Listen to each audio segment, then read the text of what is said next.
Welcome to the Reverberations Podcast. I'm your host, John Stewart. Here we'll ask the questions that matter most. How do we build a future where people and planet thrive together? We'll go beyond the noise to explore real solutions grounded in ethics, shared values, and collective responsibility. Because the future isn't something that happens to us. It's something we co-create. And we are better together. Welcome back to another episode of Reverberations. This is your host, John Stewart. In this episode, we're going to be talking about how, despite all the progress, something still is off. Something's not working. And what I want to do is I want to explore a question that impacts all of us. That what and who is development actually for? For most of modern history, development has meant one thing: economic progress. And GDP, gross domestic product, measures the economic output of a country. However, what it doesn't tell us is whether its people are exhausted or exploited or lonely. It also doesn't tell us if those who are running the country are honorable, what their values are, what their intentions are, and if they will serve with integrity, be a steward of the planet, stand with the people. And yet this has been what we value, GDP. We began designing entire societies around a single metric of success. Make the number go up. Show me the money. And there's nothing wrong with that. And as I shared in the last episode, this leads to doing more, achieving more, accomplishing mind-blowing feats. All of that's amazing, though as a people, right now we're feeling less whole, less connected, feeling the pressure, feeling stressed out. More output doesn't necessarily equate to better outcomes. More for seemingly less and less. And yet we're telling ourselves, convincingly, that this is all at the price of progress. If development doesn't improve people's capacity to live with dignity, connection, and purpose, what exactly are we developing? This is where the conversation has to shift. We have to bring conversations to the table from the onset to be front and center, because development isn't neutral. Technology isn't neutral. It reflects the values, incentives, and power structures of the people who design and deploy it. And what we've been valuing, whether consciously or not, is output over outcome, efficiency over dignity, growth over belonging, money over meaning. This is what we have been choosing. Again, whether consciously or not, no fault to our own. However, we have to build the level of conscious awareness to be able to recognize that this just isn't working. Because once we ask what we're developing, the next question is unavoidable. Who is development actually serving right now? Because development throughout history has always distributed benefits unevenly. It always has. Over the last century, dominant development models have benefited a limited group. They favored those with capital and ownership, large corporations able to shift social and environmental costs onto others, powerful governments and institutions, financial systems that profit from debt and extraction, and thus, Western nations whose economic models and definitions of success have become the global default. And this doesn't mean that everyone in more developed nations benefits equally. Many don't. However, it does mean the rules of the game were largely written there and then exported and implemented globally as the path to development. What's fascinating is that development has often functioned more as a system of control than one that promises freedom and prosperity. After former colonialism ended, the power dynamics didn't disappear. They were rebranded. Instead of colonizers and colonies, we got decolonization, developed and underdeveloped, or developing, to the West and the rest, the global North and global South, to globalization. The way that the story continues to be told is simple, and it carries significant risk. Some countries are ahead, while others are behind.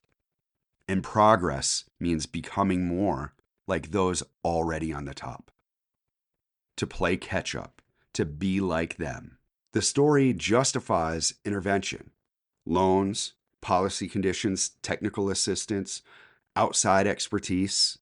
But what it often ignored is this: many of the places labeled underdeveloped already had complex economies, governance systems, trade networks, and deep cultural and ecological knowledge. What they lacked wasn't intelligence or capability. They lacked power in a global system that had already been stacked against them. So development didn't eliminate inequality. It often reorganized it, amplified it, and used it as leverage. Countries were encouraged or pressured to restructure their economies around global markets, to take on the debt, to privatize their public goods, and align with models that benefited external investors more than the local communities. On paper, the projects look successful in terms of growth. However, in reality, people are losing their land. Local economies are even weaker. So, who gets to define progress? Whose knowledge counts? Who actually benefits from development and who is being used to make it work? Too often the answers have been those with money, those with institutional or political power, those whose ways of life already align with Western norms. That's why you can have successful development projects that leave people poor in every way that actually matters. And this isn't just about over there in some distant country and global institutions or some abstract power dynamic. This shows up right where you live. We see it at work. Productivity rises, expectations keep increasing, stress becomes normalized. Burnout's treated like a personal weakness instead of a systemic outcome. Rest becomes something you have to earn. The system benefits from your output. You carry the cost in your body and your well-being. We see it in our communities. Longtime residents, the indigenous, are being displaced. Cultures, traditions are being lost. And we see it in education, where we're teaching to standardize tests so test scores improve. We push students through school so that graduation rates go up. What about curiosity and critical thinking, presence, and social interaction? So even as these numbers improve, many students report feeling disconnected, pressured, and emotionally exhausted.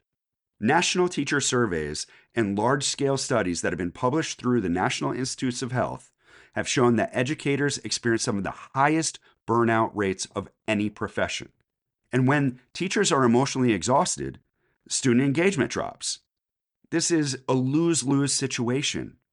There is a massive issue with our education system because learning has become about meeting benchmarks, avoiding penalties, staying above thresholds, teaching to a test, instead of cultivating curiosity, developing capabilities, and helping young people understand themselves and the world we live in to become better together. We see the same problems in healthcare. The costs keep rising, technology keeps advancing, and yet more people are delaying care because they can't afford it or they can't access it. Appointments feel rushed. Patients are moved through systems as part of a process, rather than treated and cared for as a fellow human being. Real presence, active, compassionate listening, bedside manner, all of that seems to be fading. We start to notice this pattern across different parts of life, different sectors, different scales, though it's the same underlying structure. There's no amount of economic growth that will hold and keep a society together. And this isn't about moral judgment. This is a structural reality. So again, what are we developing? A personal motto of mine that I've had with a lot of these systems is let me know the rules and I'll let you know if I want to play the game. Because to me, systems are the weakest when they're built around power, profit, and control. Development at the core is about people, about what people are actually able to do and be. It's about participation. How are we participating? It's about capabilities. What are our inherent capabilities? It's about agency, dignity, belonging. This is where there's an opportunity to rewrite the narrative. We have an opportunity to prioritize what truly matters. If we want to be proud of anything, it shouldn't just be about what we produce. It should be about who we are, how we treat one another, the values we live by, and the way that we honor the planet that makes this life and our lives possible. Without each other, without the earth and its ecosystems, there is no economy, no progress, no future. So instead of asking, how fast can we grow? How fast can we push the needle for economic growth? What we need to ask is, are people feeling safer? Is there a greater sense of well-being? Are we feeling more capable, more connected, more present? Are we more able to participate meaningfully in shaping our own lives? Are we expanding human possibility? Or are the choices that we are making and the ways that we are holding our systems and leading, restricting it? Now, in the next episode, we're going to focus on a word that sits beneath everything that we've talked about today: dignity. What it actually means, and why it may be the most important form of infrastructure that we've never built intentionally while being conscious of our potential impact. Because being consciously aware of our potential impact through our choices, through our relationships, all of our relations, people, places, and things, in the seen and the unseen. So I invite you to sit with this one question. If the systems we rely on every day were redesigned around dignity instead of output, what might change in your own life? It's a big topic. How do we redirect the way that we have been crafting our world for many, many, many generations? So I really appreciate you sticking with this conversation, for participating in it, for sharing the podcast. And if you're still listening to this, do me a favor, click a like on it. Subscribe to the podcast. It's these things that allow this message to continue to reverberate. So people hear this, they feel it. Because these are the conversations that need to come to the table of how we can be better together. A lot of what I talk about isn't immediate solutions. However, we can create immediate action. And those things are what ripple throughout. So until next time, thank you so much. And remember, we are better together. I'm just here to tell a story about love.